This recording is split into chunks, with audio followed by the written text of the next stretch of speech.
Hello everyone, welcome to our YouTube channel. और आज की क्लास में हम देख रहे हैं क्लासिफिकेशन ऑफ ह्यूमन स्केलेटन।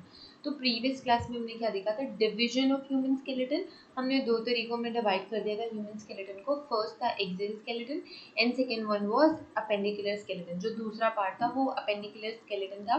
तो इसी पीपीटी में है हमारे पास वो axial skeleton and appendicular skeleton का पार्ट। तो यहाँ पे जो आपको दिख रहा है, दिस इज, ये जो आपका है, this is your axial skeleton जो साइड साइड का बच गया। This is your appendicular skeleton.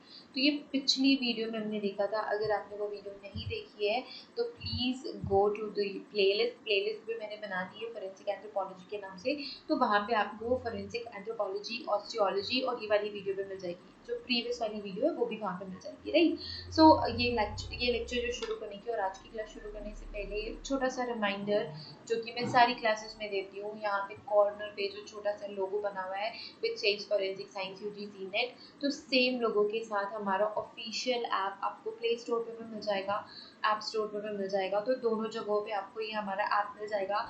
आप ये ऐप डाउनलोड कर सकते हैं। जो यूजीसी नेट के लिए प्रिपेयर कर रहे हैं वो सारे के सारे एस्पिरेंट्स अपने अकॉर्डिंग कोर्सेज सेलेक्ट कर सकते हैं, जो कि आपको स्टोर पे जाने के बाद मिल जाएगा।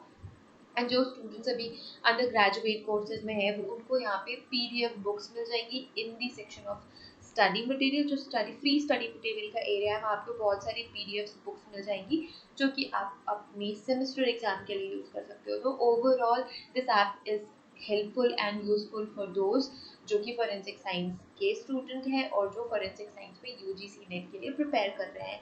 तो ये मैंने रिमाइंडर दे दिया है। अगर आपको इसकी लिंक, अगर ये आपको ऐप नहीं मिल रहा है प्ले स्टोर पे और ऐप स्टोर पे, तो डिस्क्रिप्शन में जाके आपको डायरेक्ट लिंक मिल जाएगी। उस लिंक पे क्लिक कर के आपको रीडायरेक्ट कर देगा वो लिंक, ताकि आप वो ऐप डाउनलोड कर सको। ओके, डाउनलोड कर सको और इंस्टॉल कर सको। So now coming to the topic again, classification of human skeleton. तो हम पढ़ रहे हैं क्लासिफिकेशन ऑफ ह्यूमन स्केलेटन। हमने डिवीजन देख लिया है, क्लासिफिकेशन नहीं था वो था, ठीक है। डिवीजन क्या था? एक्सियल स्केलेटन और अपेंडिकुलर स्केलेटन। और आज हम क्या देखेंगे? आज हम देख रहे हैं क्लासिफिकेशन ऑफ ह्यूमन स्केलेटन। तो बोन्स तो वही है सारी की सारी, अब नई बोन्स आके ऐड नहीं हो जाने वाली हैं, पर जो बोन्स हैं उनको ही हम क्लासिफाई करेंगे on on the basis of shape and sizes we can say, ठीक है। तो आप क्लासिफाई कर सकते हो लॉन्ग बोन्स में, शॉर्ट बोन्स में और फ्लैट बोन्स में। तो इस तरीके से हम क्लासिफिकेशन करेंगे हमारे स्केलेटल सिस्टम का। जितने भी बोन्स हमारे स्केलेटल सिस्टम में प्रेजेंट है, टोटल कितने बोन्स होते हैं? 206 बोन्स होते हैं, वी नो दैट, ठीक है। टोटल कितनी हड्डियां होती हैं? टोटल 206 हड्डियां होती हैं, ठीक है। तो उन्हीं हड्डियों को, उन्हीं बोन्स को हम क्लासिफाई कर रहे हैं आज की क्लास में। तो शुरू करते हैं। तो उसके पहले थोड़ा सा स्टडी मटेरियल मैंने पीपीटी ही कंप्लीट बना दी है। अच्छा, एक इम्पॉर्टेंट पॉइंट और है कि ये जो आपको पीपीटी है वो पीडीएफ में मैं कन्वर्ट करके हमारे टेलीग्राम चैनल में शेयर कर दूंगी। तो ये टेलीग्राम में भी आपको मिल जाएगा। तो टेलीग्राम में आप जाके वो हमारा ग्रुप ज्वाइन कर सकते हो, टेलीग्राम चैनल ज्वाइन कर सकते हो। तो वहाँ पे पीडीएफ और फोरेंसिक से रिलेटेड आपको नोटिफिकेशंस मिलती रहेगी, ठीक है। तो इस वजह से ही मैंने थोड़ा सा कंटेंट ऐड कर दिया है related to bones and all. इसके बाद फिर हम डायरेक्ट क्लासिफिकेशन पे जाएंगे, ठीक है। तो थोड़ा सा रीड आउट कर लेते हैं। So the human skeleton has 206 bone. It has 206 bones. We know that 206 bone होते हैं, out of which 6 are small bones. उनमें से 6 small bones होती हैं। Middle ear that play role of auditory process. तो वो 6 बोन्स आपके कहाँ पे होती है? कानों में होती है, इधर 3 इधर 3, ठीक है। तो वो बोन स्मॉल बोन्स कहलाती है। सो जो न्यू बॉर्न बेबी होता है, कोई जो नया बच्चा होता है जो कि तुरंत तुरंत पैदा हुआ है, या जो छोटा बच्चा होता है, जो छोटे बेबीज होते हैं, उनमें कितनी बोन्स होती हैं? उनमें 300 बोन्स होती हैं। हम में कितनी बोन्स होती है? हम में होती है 206 बोन्स टोटल ऑल टुगेदर। और जो बेबीज होते हैं उनमें 300 बोन्स होती हैं। उसके बाद ओवर द टाइम वो फ्यूज हो के 206 रह जाती हैं, ठीक है। अब आप बोलोगे कि 206 बोन्स है तो बच्चों को 300 बोन्स कैसी होगी?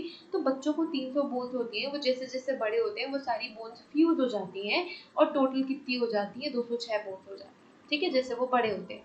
The skeletal structure of a body is embraced of bones, tendons, ligaments and cartilages. So bones आपके प्रेजेंट होते हैं, टेंडॉन्स प्रेजेंट होते हैं, लिगामेंट्स प्रेजेंट होते हैं, कार्टिलेजेस प्रेजेंट होते हैं।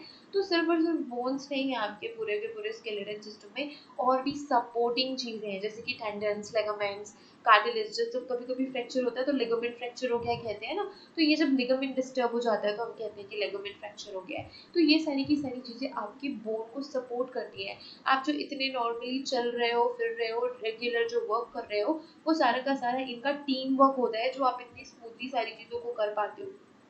ठीक है, तो बोन्स के साथ साथ ये सारी चीजें भी प्रेजेंट रहती है, लाइक लिगामेंट और कार्टिलेजेस। सो जो चीफ यूटिलिटी है स्केलेटल स्ट्रक्चर की, वो है आपके सपोर्ट प्रोवाइड करना, आपको मूवमेंट देना। तो सपोर्ट कहाँ कहाँ प्रोवाइड करेगा, जो सिस्टम है वो आपके स्केलेटल जो सिस्टम है, it protects your inner structures. ये मैंने ऑलरेडी कई बार बोला है, मैं ऑलरेडी बोल चुकी हूँ कि जो स्केलेटन सिस्टम है ये आपके inner soft organs and tissues को क्या करता है, प्रोटेक्ट करता है। जो आपके डेलिकेट बॉडी ऑर्गन्स है, जो सॉफ्ट डेलिकेट बॉडी ऑर्गन्स है, उनको क्या करता है, प्रोटेक्ट करता है। इट्स लाइक आपका जो हार्ट है, आपका किडनीज, आपके ब्रेन, आपका लंग्स, इन सारी चीजों को प्रोटेक्ट करने का काम आपका स्केलेटन सिस्टम देता है। ठीक है, प्रोटेक्शन देता है। जो क्रेनियम है वो ब्रेन को प्रोटेक्ट करता है और आईज को प्रोटेक्ट करता है। क्रेनियम अभी हम आगे पढ़ेंगे, स्कल एनाटॉमी में भी अच्छे से पढ़ लेंगे, आने वाली क्लासेस में हमने स्केल एनाटॉमी भी कवर करनी है। ठीक है, तो जो क्रेनियम है वो आपके ब्रेन को प्रोटेक्ट करता है, आपकी आईज को प्रोटेक्ट करता है। जो आपकी रिब्स हैं, जो आपका रिब केज है, आपके हार्ट को प्रोटेक्ट करता है, लंग्स को प्रोटेक्ट करता है। वैसे ही जो आपका वर्टिबल कॉलम है, जो आपके वर्टिब्रास है, वो आपके स्पाइनल कॉर्ड को प्रोटेक्ट करते हैं। तो ये सारी की सारी जो सेंसिटिव ऑर्गन्स हैं, जो सेंसिटिव चीजें हैं, उनको प्रोटेक्ट करने का काम आपका स्केलेटल सिस्टम करता है। Bones are held by the help of tendons, which are hard flexible bands. तो अब ये tendons क्या है, ये आपके hard flexible bands हैं जो आपके bones को help करता है। A usual bone has an external coating of firm and compact bone. तो हमने ये firm bone के बारे में भी पिछली क्लासेस में पढ़ा है, compact bone के बारे में भी पिछली क्लासेस में पढ़ा है। इसीलिए ही ये ड्यूरेबल होती हैं, एक्सट्रीमली ड्यूरेबल होती हैं, थिक होती है, हार्ड होती है, and below there is a specific coating of spongy bones. तो spongy bones and compact bones के बारे में हमने already पढ़ा हुआ है, तो वो वीडियो आपने नहीं देखी है तो जाओ और जाके वो वीडियो देख लो। ठीक है, तो उसमें हमने spongy bone के बारे में भी डिस्कस किया है और compact bones। और मैं यहाँ पे अगर जस्ट क्विकली डिस्कस करना चाहूँ कि कॉम्पैक्ट बोन्स क्या है और स्पॉन्जी बोन क्या है, तो स्पॉन्जी बोन वो बोन होती है जिसमें छोटे छोटे छोटे छोटे पोर्स प्रेजेंट होते हैं, इस वजह से वो स्पॉन्जी बोन हो जाते हैं। और जो कॉम्पैक्ट बोन होते हैं वो बिल्कुल टाइटली पैक्ड बोन्स होते हैं, कोई भी पोर्स प्रेजेंट नहीं होते हैं। तो दैट्स व्हाई हम उसे कहते हैं कॉम्पैक्ट बोन्स, और स्पॉन्जी बोन में पोर्स प्रेजेंट होते हैं। तो ये तो सारा बोन का हो गया। इट्स लाइक अ हनीकॉम्ब, जैसे मैंने बोला पोर्स प्रेजेंट होते हैं स्पॉन्जी बोन्स में, तो इसी वजह से हम उसे हनीकॉम्ब कह देते हैं कभी कभी। ठीक है, the central and certain bones like jelly like bone marrow, in which new cells are continuously formed in the form of blood. तो हमें पता है बोन मैरो में हमारा क्या होता है, ब्लड का फॉर्मेशन होता है। क्या होता है, ब्लड फॉर्मेशन, इसीलिए हमारी बोन्स बहुत इंपॉर्टेंट होती है। आपका ब्लड फॉर्मेशन कहाँ होता है, बोन मैरो में होता है, ये भी हमने बताया अभी। ठीक है, अब आ जाओ क्लासिफिकेशन पे, लेट्स डिस्कस द क्लासिफिकेशन। अगर हम क्लासिफिकेशन पे आ जाए तो ब्रॉडली आप 4 क्लासेस में क्लासिफाई कर सकते हो आपके पूरे के पूरे बॉडी के बोन्स को। तो पहली कैटेगरी हो जाएगी, पहली कैटेगरी है आपके लॉन्ग बोन्स की, दूसरी कैटेगरी है आपके शॉर्ट बोन्स की, तीसरी कैटेगरी है आपके फ्लैट बोन्स की, चौथी कैटेगरी है आपके इरेगुलर बोन्स की। तो ये जो लॉन्ग, शॉर्ट, फ्लैट और इरेगुलर बोन्स है वो आपके बोन्स के अपीयरेंस के बेसिस पे क्लासिफिकेशन हमने किया है। तो जो बोन्स लंबी है उनको लॉन्ग बोन्स में डाल दो, जो बोन्स शॉर्ट है, छोटी है, उनको शॉर्ट बोन्स की कैटेगरी में डाल दो, जो फ्लैट टाइप की स्ट्रक्चर जिन भी बोन्स में है उनको फ्लैट बोन्स में डाल दो, एंड देन जिसका कोई ढंग का स्ट्रक्चर ही नहीं है उनको सारों को इरेगुलर बोन्स में डाल दो। तो ये 4 तरीकों से आप क्लासिफाई कर सकते हो आपके बोन्स को, long bones, short bones, flat bones and irregular bones. ठीक है, तो ये सारे बोन्स को आप क्लासिफाई कर सकते हो। अब यहाँ पे आप देख लो, ये हमारा ओवरऑल स्केलेटन, हमारा स्केलेटन सिस्टम है।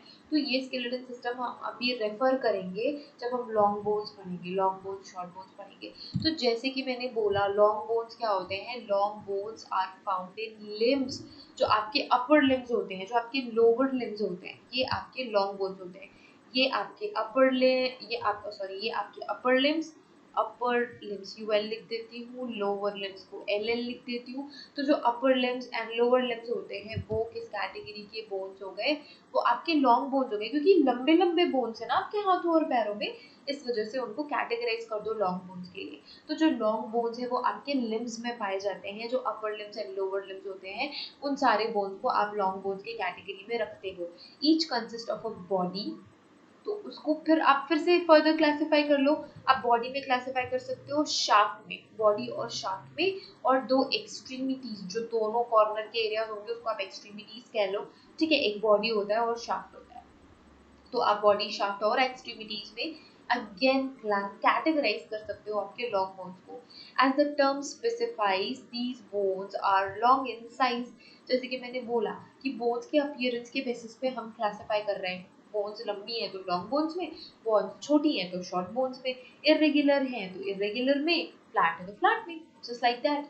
तो ये जो स्पेसिफिक आपको जो टर्म मिल रहा है लॉन्ग बोन्स का, वो साइज में लंबे होते हैं, सिलिंड्रिकल होते हैं, और वाइड रिजिड लिवर्स आप कह सकते हो, और इनमें मसल एक्शन देखने को मिलता है, for muscle action. So it has wide rigid levers for muscle action, ठीक है। The elongated bones are not rigid angle, जो elongated bones होते हैं वो जो elongated bones होते हैं वो they are not in right angles but bend, the bend usually takes place in double planes। तो जो elongated bones होती है उनमें आप right angles पे देख सकते हो कि we can bend the bones, ठीक है।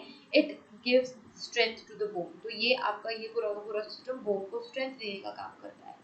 अब ये जो लॉन्ग बोन्स है वो कौन कौन सी बोन्स इंक्लूड करती हैं, कौन कौन सी बोन्स आ जाएंगी, तो जो आपकी क्लेविकल है वो लॉन्ग बोन है, ह्यूमरस लॉन्ग बोन है, रेडियस लॉन्ग बोन्स है, अल्ना लॉन्ग बोन्स है, फीमर, टीबिया, फीबिला। तो आपकी ये वाली बोन्स है, इधर इधर जो बोन्स है ये सारे के सारे लॉन्ग बोन्स में आ जाएंगे। आपके पैरों के जो बोन्स है वो सारे के सारे लॉन्ग बोन्स में आ जाएंगे। क्लेविकल आ रहा है, humerus, femur, radius, ulna, tibia, fibula. अभी तक इतनी बार इन बोन्स के बारे में पढ़ा है ना, अब मैं बहुत डिसअपॉइंट हो जाऊंगी अगर आपको ह्यूमरस फीमर बोलने में समझ नहीं आएगा कि वो पैर के हैं या हाथ के, ठीक है। हम तो डाला हुआ है यहाँ पे, फिर से एक बार रिवाइज कर लो। ये आपका जो बोन्स है, ये जो बोन है, सॉरी बोन्स नहीं, ये जो बोन है दिस इज फीबिला, टीबिया इधर वाला बोन है, ठीक है। तो ये पैरों का जो नीचे वाला, जो घुटने के नीचे जो बोन्स हो गए, दो बोन्स हो गए, वो फीबिया और टीबिला होती है, ठीक है। ये जो आपके थाइज वाला बोन है ये हो गया आपका फीमर बोन। कलर चेंज कर लेते हैं, ठीक है, तो थोड़ा सा समझ में आ जाएगा। आपकी जो हाथों के जो बोन, जो हाथ पे बोन होता है वो ह्यूमरस है, यहाँ पे जो रहता है ये वाला जो बोन है दैट इज ह्यूमरस। यहाँ पे अल्ना और रेडियस आ जाएगा, इधर इधर आप थंब और थंब और लिटिल फिंगर से समझ सकते हैं, ठीक है। तो यहाँ पे ये अल्ना बोन है, एंड देन यहाँ पे आपका रेडियस इधर वाली, ठीक है। रेडियस और अल्ना दो बोन होती है, ह्यूमरस। ये सारी की सारी क्या है, ये लॉन्ग बोन्स हैं, फीमर, फिबुला, टिबुला, रेडियस, अल्ना, ये सारी के सारे क्या है आपके लॉन्ग बोन्स हैं। और क्लेविकल क्या है, यहाँ पे आपके क्लेविकल रहता है, इधर इधर पे आपके क्लेविकल रहेगा, तो क्लेविकल भी आपका लॉन्ग बोन है, ठीक है। लॉन्ग बोन पता चल गया कौन कौन से थे, clavicle, humerus, radius, ulna, femur, tibia, fibula, ये सारे के सारे लॉन्ग बोन्स हैं, ठीक।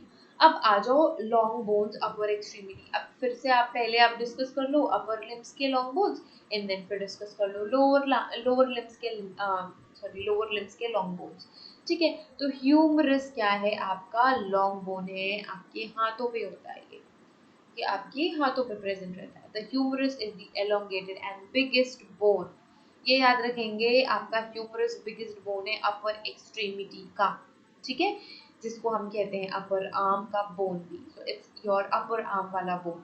It separates into body and two extremities. जैसे मैंने बोला आप लंबे बोन को तो आप बॉडी, शाफ्ट और एक्सट्रीमिटीज कर लो, तो लोअर एंड टू एक्सट्रीमिटीज में आप कैटेगराइज कर सकते हो अपने बोन्स को। So it is cylindrical shaft-like bone. Cylindrical shaft-like structure होता है that has a flattened distal and rounded articulate surface at proximal end.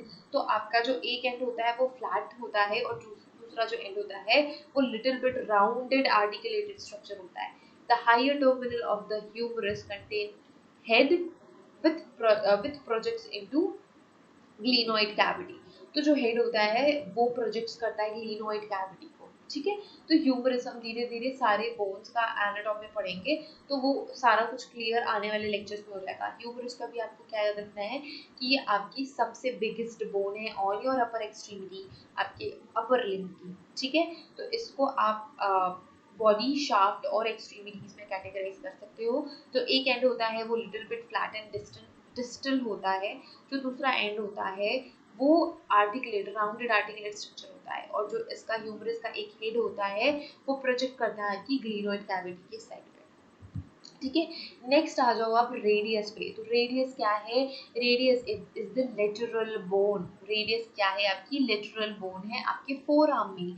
तो इसके ये जो यहाँ पे आपके बोन्स होते हैं, ये रेडियस और अल्ना दोनों बोन यहाँ पे आपकी प्रेजेंट होती है। It is located on the adjacent side of ulna. Radius और अल्ना साइड बाय साइड एकदम साथ में रहती है। यहाँ पे देख लो, ये देखो रेडियस और अल्ना साथ में है ना, तो रेडियस और अल्ना साथ में ही रहती है। तो radius ulna side by side रहेंगी, ठीक है। और so what is that? It is located on the adjacent side of the ulna and sideways from this skeleton of forearm। forearm का skeleton बनाएगी। These bones are cohered with the humerus at the proximal termination at the waist bones at the distal end। Simple सी बात है, आपका जो wrist bone है, sorry मैंने waist bone किया, दिस इज रिस्ट। तो आपके रिस्ट बोन बनाने का एक्सट्रीमली सॉरी, ठीक है। रेडियस और अल्ना आपके रिस्ट बोन, आपका जो प्रॉक्सिमल टर्मिनेशन एंड होता है वो रिस्ट बोन पे होता है, उसके डिस्टल एंड पे होता है। अब आ जाओ अल्ना पे, ठीक है। रेडियस हो गया, अल्ना पे आ जाओ। It is the intermediate bone in the four arm again which is corresponding to the radius। radius को correspond करता है at the proximal end। it has a hook like articular exterior। तो it's like उसका hook जैसा structure रहता है, तो it looks like a hook articular exterior portion में, ठीक है। The distal end comprises of rounded head and styloid process। तो इसका जो डिस्टल है, डिस्टल मतलब वो जो दूर वाला पार्ट रहता है, ठीक है। प्रॉक्सिमल जो थोड़ा पास पास में रहता है, डिस्टल जो थोड़ा दूर दूर में रहता है। तो जो जो डिस्टल पार्ट रहता है वो राउंडेड रहता है, लिटिल बिट राउंडेड होता है, ठीक है। और इसमें क्या स्टाइलॉइड प्रोसेस भी प्रेजेंट होता है। Now long bones of lower extremities, पहले अभी हम लॉन्ग बोन्स कंप्लीट कर लेते हैं, then short bones next class में कर लेंगे, क्योंकि वीडियो लंबी हो जाएगी, आप बोर हो जाओगे। तो आप बोर हो जाओगे तो फिर पढ़ाई ढंग से नहीं करोगे, इस वजह से let's break it into few lectures, ये जो हमारा क्लासिफिकेशन है। तो लॉन्ग बोन्स लोअर एक्सट्रीमिटीज का पढ़ लो, ठीक है। लॉन्ग बोन्स लोअर एक्सट्रीमिटी का क्या क्या है? तो आपके पास है femur and then fibula and tibula, sorry tibia, tibula कह दिया मैंने, मैं बहुत ज़्यादा मिसप्रोनाउंस करती हूँ, तो please excuse me for that. तो अभी हम फीबिला पढ़ लेते हैं, टिबिया पढ़ लेते हैं and femur. So I am bad at pronouncing words and I am bad at spellings. So कभी मैं गलत गलत लिख दूँ या गलत प्रोनाउंस कर दूँ तो याद रख लेना मेरी ये बात, आई एम बैड एट दिस बचपन से, ठीक है। तो लॉन्ग बोन्स क्या है लोअर एक्सट्रीमिटी की? तो सबसे पहली बोन की बात कर लेंगे, वो है फीमर। फीमर आपके पैरों वाली बोन जो थाइज में प्रेजेंट रहती है, वो भी आपकी लॉन्गेस्ट और स्ट्रॉन्गेस्ट बोन होती है। So it is the elongated bone, strongest bone of the human body. तो आपकी स्ट्रॉन्गेस्ट बोन होती है। It is particularly cylindrical in the superior part. तो सुपीरियर पार्ट पे ये कैसी होती है? सिलिंड्रिकल होती है। In the straight in the straight position, it is not upright, ये upright नहीं होती, and has separate head like structure at upper end, and it is associated by significant intermission that relates to the extent of pelvis। तो ये कैसा होता है? For example अगर मैं यहाँ पे स्ट्रक्चर बनाने की कोशिश करूँ, दिस इज योर पेल्विस, ठीक है। तो यहाँ पे इसी वजह से it's like a head like structure, ये आप समझो, ये आपकी क्या है? फीमर। किसी किडनी जैसा दिख रहा है ये, बट एक बार फिर से ट्राई करती हूँ कि सही से डायग्राम बना सकती हूँ। ये जो आपका, जैसे हमने बोला ना कि हेड लाइक स्ट्रक्चर होता है, ये हेड लाइक स्ट्रक्चर क्यों होता है? क्योंकि जो आपकी पैरों की हड्डियां हैं वो आपकी किससे जाके पेल्विस से भी तो जाके अटैच होती है ना। सो फॉर एग्जाम्पल दिस, ये जो स्ट्रक्चर है दिस इज योर पेल्विस, या आपकी पेल्विस है। अब यहाँ से आपके पैर भी तो शुरू होंगे, यहाँ पे से, ठीक है, यहाँ पे से तो पैर शुरू होंगे ना। तो ये जो बोन है इस तरीके से यहाँ पे कुछ ऐसा हेड लेग स्ट्रक्चर रहता है फीमर का, इसी वजह से हम कह रहे हैं it's more head leg structure, ठीक है। It again inclines in progressively descending manner medialwards in the direction of of its inferior part. It's formed the knee joint. अब आपके घुटने भी तो है, तो वहां पे भी नी जॉइंट पे भी ऐसे कुछ स्ट्रक्चर आपको देखने को मिलेगा। The extent of the leaning differs in various individuals and the superior in the woman than the men.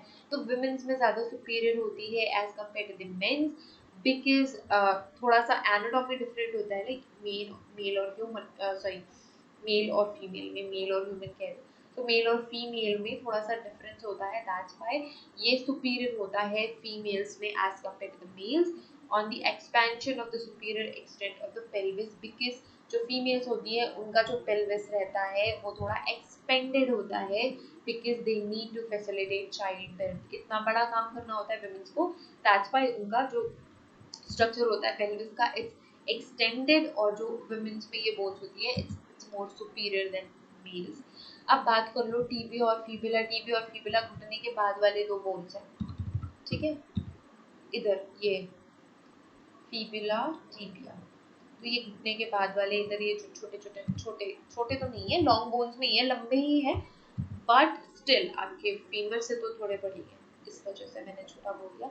So tibia, it is present in the central position of the leg, having rhizmoid arrangement with the prolonged overhead, where it forms knee joint. तो knee joint में भी जाके attach तो होना ही है इनको भी। So constricted in the inferior third and over enlarged, but the lesser extent at lower end. तो ये सारी चीजें आपके समझने के लिए ही है कि ये जो टीबिया है वो घुटनों घुटनों से जाके भी जॉइन करता है, और ये इसका अरेंजमेंट कैसा होता है, प्रिज्मोइड अरेंजमेंट होता है। It has a body and two extremities, तो दो एक्सट्रीमिटी रहेगा, बॉडी भी रहेगा because it's a long bone.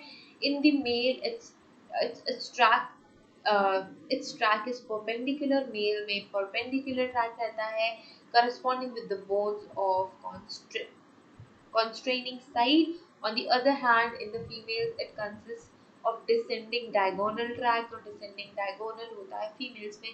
ये थोड़ा सा important यहाँ पे हमने बात कर ली कि ये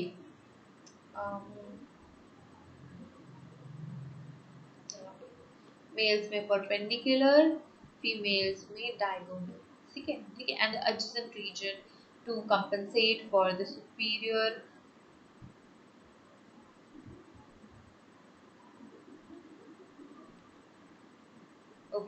superior obliquity of the femur.